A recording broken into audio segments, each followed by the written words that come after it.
কোনো দারিদ্রতার অভাবে কোনো সংসার ভাঙে না। সংসার ভাঙে স্বামী স্ত্রীর বন্ধুত্বের অভাবে। প্রচণ্ড প্যাশন, ইন্টিমেসি আপনাকে সাময়িক সুখ দিতে পারে, কিন্তু শান্তি দিতে পারবে না। একটি অসুখী দাম্পত্য জীবনের জন্য বন্ধুত্বহীনতাই যথেষ্ট।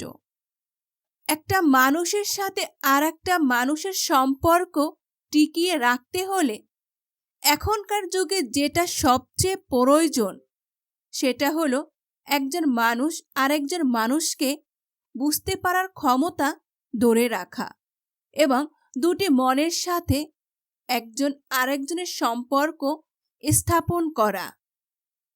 এই বোঝাপড়ার ব্যাপারটা বন্ধুত্বের মাধ্যমেই আসে। ভালোবাসা ও মায়া এমনকি কোনো দান না, আপনা আপনি সৃষ্টি হবে।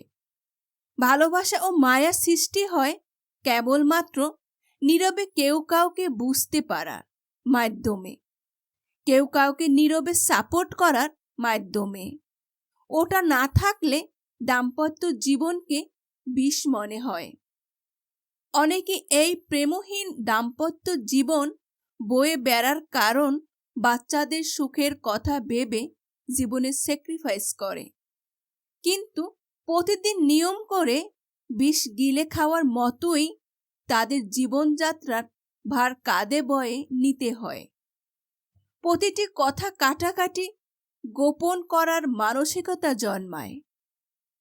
একটাই কারণ, তাদের মধ্যে বন্ধুত্ব থাকে না, একজন আরেকজনকে স্পেস দেয় না, স্যাক্রিফাইস করতে পারে না।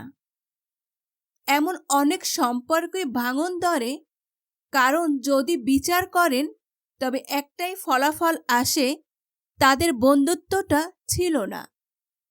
তাই ইংল্যান্ডের রানী পুত্রবধূ প্রিন্স ডায়ানা তার মৃত্যুর আগে বলেছিল, আমাকে যার ভালোবাসার কথা সে ছাড়া পৃথিবীর সকলেই ভালোবেসেছে। প্রিন্স চার্লস ও ডায়ানার মধ্যে কখনই ভালো সম্পর্ক গড়ে ওঠেনি, শুধুমাত্র তাদের মানসিকতা এক ছিল না বলে।